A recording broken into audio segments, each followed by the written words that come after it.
ассалому алайкум дӯстон, хуш омадед ба шабакаи мо. дар навори имрӯза барои шумо тозатарин ва муҳимтарин хабарҳоро аз ҷаҳони ММО мода кардем. шумо бошад моро бо лайк ва комментариҳои худ дастгирӣ кунед. мо бошад наворро оғоз мекунем. шахсоне ки аз Москва ва Московский област хоҳиши гузаштани граница дошта бошед, пас мо ба шумо одамони бабоварӣ Акай Ғулом ва Акай Умедро тавсия медиҳем, ки тӯли чанд сол мешавад ки онҳо дар ин соҳа кору фаъолият мекунанд. ин бародаро шуморо аз Москва ва Московский област гирифта ба мошинҳои худ ба границаи Қазоқистон бурда меоранд. мошинҳои ин бародаро мошинҳои замонавӣ буда ҳамаи шароитҳоро доранд, то ин ки шуморо ба роҳат бурда биёранд. барои ҳамин худи ҳозир ба номерҳои дар рӯи экран буда ё ин ки ба ватсапи ин рақамҳо занг занед ва граница гузашта ҳуҷҷатҳои худро хуб кунед. ва агар ки скидка гирифтан хоҳед, пас ҳатман аз номи канали мо Паҳлавон теҷа гап занед.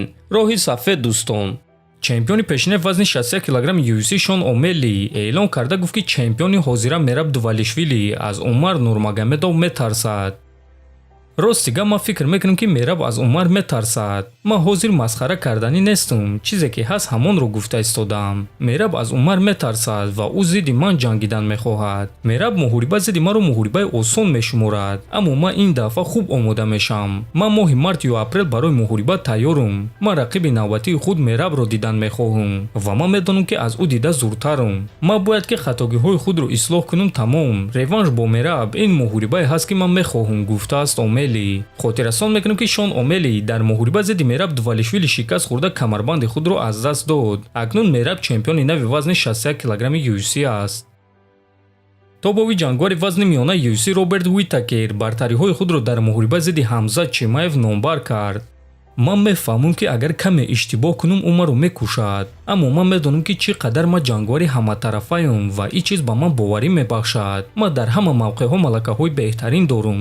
ма аз ӯ дида чолоктарам, дар стойка аз ӯ дида зуртарам ва ма беҳтарин ҳисси ҷангӣ дорам. маро ба замин афтонидан низ кори осон нест. ман мақсади ба шикор баромадан ва Ҳамзат Чимаевро шикаст доданро дорам. фикр мекунам ки ҳимояи ман аз текдаунҳо ва қувваи зарбаҳои ман барои ӯ имтиҳони вазнин мешавад. ма аз 1 сония то 25 дақиқа барои ҷанг тайёрам. умедворам ки ӯ низ тайёр аст, гуфтааст Уитакер. ва дӯстон бояд гуфт ки аллакай шаби шанбе ба якшанбе ин муҳориба баргузор мегардад ва яктой аз онҳо ҳамаро ҳайрон карда метавонад.